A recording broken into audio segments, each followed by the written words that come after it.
instructed. And I remember my first sermon in this building. We moved, actually had our first service on the 15th of September in 1974, and I found a little phrase in the Old Testament, what hath God wrought? But it doesn't have a question mark, it has an exclamation mark. And I say today, this was the Lord's doing, it was not ours. He just let us have a little part in it.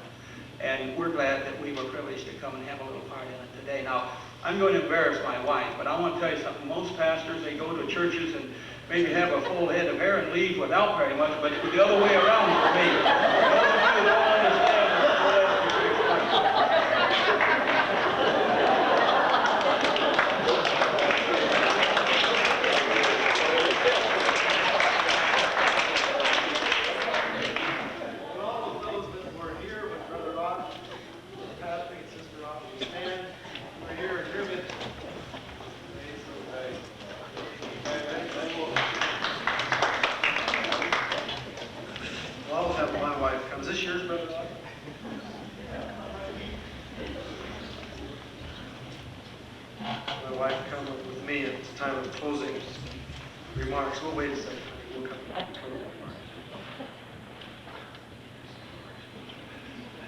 Now we take time for a choral song.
special group was made up of, well, no longer children. Men and women who were once children in this church and sang and ministered to the Lord and us. Sister Lois Klein, come now for the church history.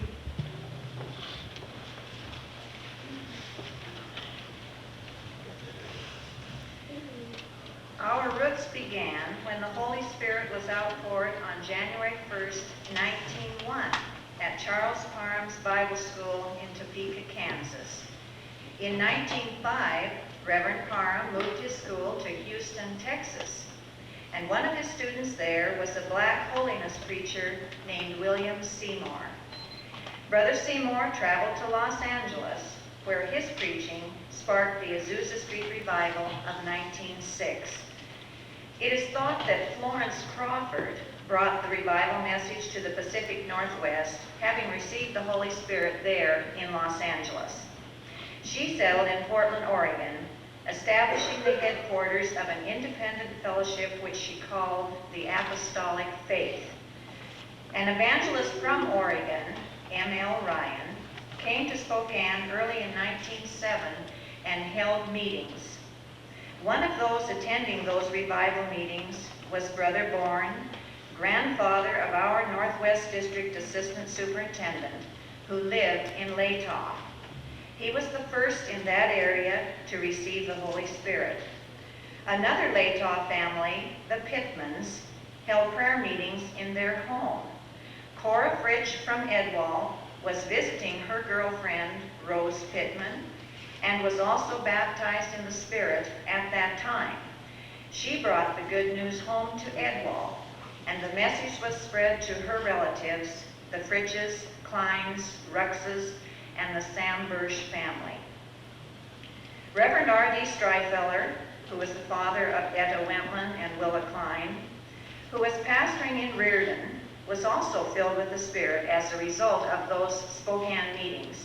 He was not allowed to preach the Pentecostal message since he was affiliated with the Evangelical Church, but the people gathered together for prayer meetings in homes, and there was great revival in the area.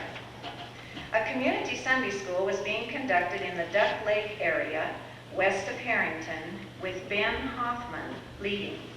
His brother, Henry, assisted. Henry's wife, Minnie, played the organ. Henry and Minnie were the parents of Thelma Butcher and Wilmer Hoffman. The Herman Bursch family rented their farm to the Dillingers and moved to Seattle in 1918. Some of those family members soon received the Holy Spirit and sent back the good news to the Rockland area. Because of all the interest, plans were then started to have some Pentecostal camp meetings. The first camp meeting was held in June and July of 1919 at the Herman Bursch farm, where the Eugene Krugers now live. At this homestead was a lovely grove of trees with a spring running through it, so it became known as, and I hesitate to say, Bushes or Bursch's Grove.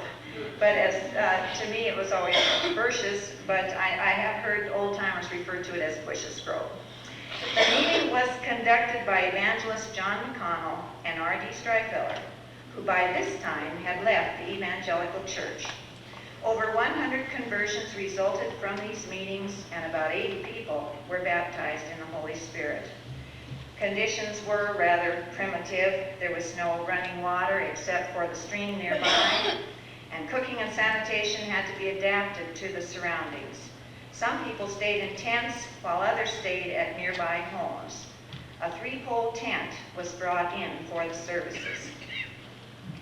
Later in the fall, another tent meeting was held there with railroad evangelist Greenman and the Archie McDonalds. Winter meetings were held that winter of 1919 to 1920 in various homes in the Earl School District, where the congregation was ministered to by Ben Hoffman, Louis Hoffman, and Herman Knack. In the spring of 1920, the congregation purchased the Harrington Methodist Church building and became known as the Disciples Assembly of Harrington. Services were held intermittently until the early 1930s. Archie McDonald was the first pastor. After purchasing the church building, hard times came and they had to go back to using homes at times. When the church didn't have a regular pastor, different laymen and visiting ministers would fill in. The summer of 1921, there was a camp meeting at Peach with R.D. Stryfeller. And Peach was a fruit-growing community along the Columbia River. It's now covered by water back of Grand Coulee Dam, known as Roosevelt Lake. In the fall and winter of 1921, meetings were held in the Harrington Church, but they had no pastor. In June 1922, there was a Reardon camp meeting at Crupp-Peace Grove with R.D. Stryfeller and Charles Marion. J.S. Eaton pastored the church from 1922 to 1924. Tent meetings were held at Peach the 2 summers of 1923 and 1924, with Pastor Eaton in charge. Also in the summer of 1924, a tent meeting was held at Odessa, with several ministers and laymen ministering.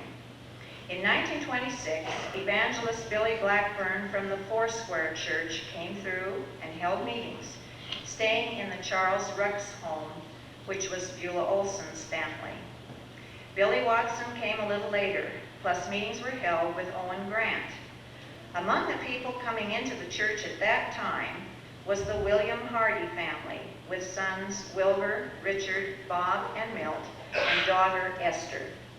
Meetings were held in the Herman Bursch home that winter, for they had come back to the Rockland area from Seattle by then. Herman Bursch, Henry Hoffman, and Charles Rucks were the faithful few during those years, holding the congregation together. The people went back to worshiping in the church building in 1927 because they had more of a congregation by that time. C.W. Filio came as pastor in 1927. Reuben Wilson pastored from 1929 to 1930. Eleanor Ellingson, who was later to marry Archie Bursch, and Nora Langridge then pastored, followed by Roy Warwick. When the Depression struck, many of the families moved away, thus badly depleting the congregation and making the building too large and difficult to heat. Services were then moved back to the Earls Schoolhouse and held in various homes as well. Roy Warwick and others ministered during this time. There was also a group of Pentecostal people meeting here in Davenport in a storefront mission on the main street across from where the Washington Water Power Building is located. Among those attending there were Constance Kirkwood, the O.C. Smiths, who were Letha Hoffman's family, the Deckners, and the Hendersons. When the building was sold, the group moved to the old Episcopal Church on the South Hill. They were called the Pentecostal Assembly of God. The idea of moving the Harrington Church into Davenport began when the congregation started attending Sunday evening services in response to an invitation from this Davenport fellowship. It progressed when Henry Hoffman, Charles Rucks, William Hardy, and Wilbur Hardy met in Davenport one day and talked over plans to move the building, which had been condemned by the city of Harrington since vandals wrecked it during those years it stood vacant. In the spring of 1937, they began to tear it down, and the lumber was used in constructing the Davenport Gospel Tabernacle in 1938. The church was incorporated under that name in May of that year. The original charter members were Charles Rucks, Henry and Minnie Hoffman, William Hardy, Wilbur Hardy, Edwin and Emily Deckner, Obie and Rosella Smith, Mrs. Walter Heller, Mrs. Constance Kirkwood, and Roy Warwick. Some of their descendants are members of our church at the present time. Edwin Deckner and Mrs. Constance Kirkwood are still living. Edwin has the distinction of being the only charter member who has worshiped all 50 years with this body of believers. When the church was rebuilt in Davenport in 1938, it stood on the site where our parsonage now stands. Then, in 1949, while the late Leroy Duncan was pastor, a basement was constructed on the corner lot just south of the church. The building was moved onto the structure, and the front portion was added on. In 1954, while Frank Schneider was pastor, a new parsonage was built on the site where the church building first stood. The church affiliated with the General Council of the Assemblies of God in June of 1943. The name of the church was changed to Assembly of God in 1969, while Donald Dalen was pastor, and interest began toward the building of a new church. As that interest grew, a building fund was eventually started to which contributions were made from time to time. While Robert Rager was pastor, Gordon McKell of Seattle was engaged to draw up plans for the new building. The groundbreaking ceremony was held on March 10, 1974, under Gail Ott's ministry. Building contractor Erwin Kruger of Bellevue then began the construction, and the formal dedication took place on October 20th of that same year. Just a second, Lois.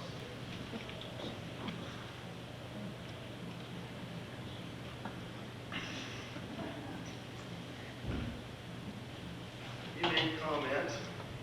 No one would know all the hours you put in. But I know. And you didn't make the comment for me, but the angels heard it.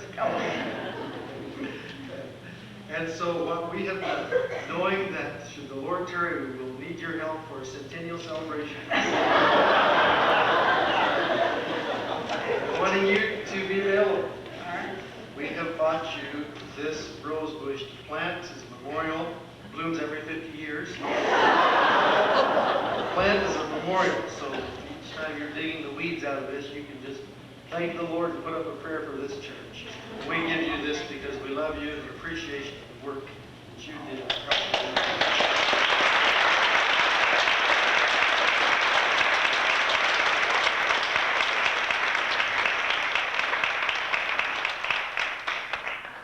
And also, we have an individual here that is each time he attends, makes a statement of what it takes to build a church and keep a church, and that's commitment. You cannot do anything. We have a lot of cruise-o-matics in the church today. They're all cruising here and there. It takes commitment to do that. And every church should have a patriarch. We have a patriarch that has been here. He was mentioned. It's Brother Edwin Deppner, who has been here throughout the 50 years, was part of the inception of it. And I want Brother Deppner to stand, and we want to acknowledge you. Where are you at, Brother Deppner? You have him stand so we can give a applause. Yes.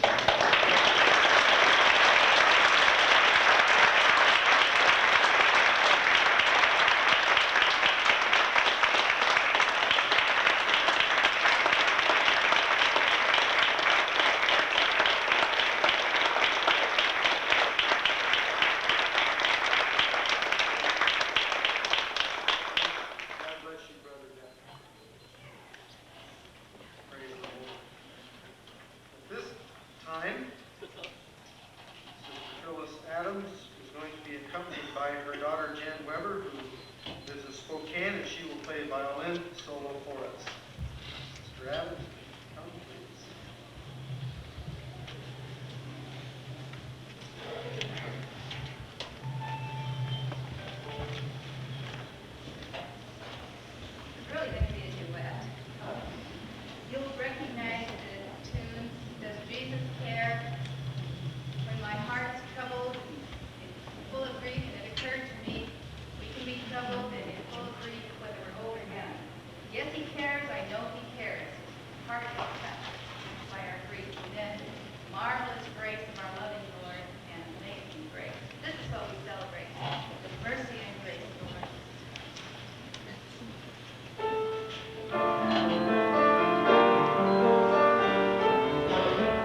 touched by the Lord and have gone from here to be in various forms of ministry. Listing of those people who have attended our church and are now in full-time ministry would be Dale Carpenter, who's pastoring in Yakima. Mavis Carpenter, married to Don Bow, pastoring in Addie. Pam Skaggs, married to Steve White, pastoring in California. Delbert Roberts Jr. is pastoring in Aurora, Colorado. Donna Mustard Perkins is stationed in Singapore, working in the Asian Boat Ministries. Janelle Gibbons, married to Rob Shipley, pastoring in Wallace, Idaho. Walton Joy Seward, working in South America with the Gospel Missionary Union. Delbert Butcher, pastoring in Peshastin, Dryden. Rudy and Linnell Patrick, working in the Marshall Islands. Ricardo Quintana, missions representative at Northwest College. Wendell and Kim Kruger, both pastoring together, and a fellow.